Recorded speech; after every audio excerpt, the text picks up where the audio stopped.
Daily வீட்டில் சண்டையா? சண்டை போட்டது போதும் அப்படின்னு ஒரு சைலண்ட் ட்ரீட்மெண்ட்டா? இல்லை இனிமேல் இது செட் ஆகாது அப்படின்னு தோணுதா? Please hold on. ஒரு ப்ராப்ளம்னு வரும்போது நம்மளோட ரிலேட்டிவ்ஸ் கிட்டேயோ ஃப்ரெண்ட்ஸ் கிட்டேயோ சொல்லுவோம்.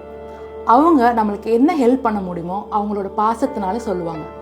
பட் அவங்களால அந்த ரூட் காஸை கண்டுபிடிக்க முடியாது. அப்போ தான் உங்களுக்கு ஒரு ப்ரொஃபஷ்னல் ஹெல்ப் தேவைப்படுது. Hi, I'm psychologist Suchitra. Last 10 இயர்ஸாக ஒரு 5000+ கிளைண்ட்ஸ் கூட நான் ஒர்க் பண்ணியிருக்கேன்.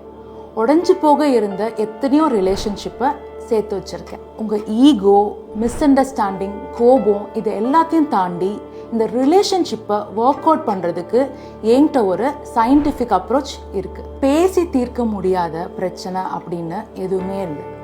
உங்கள் ரிலேஷன்ஷிப்காக இந்த ஒரு எஃபர்ட் எடுங்க. கன்சல்டேஷன் புக் பண்ணுறதுக்காக DM பண்ணுங்கள்.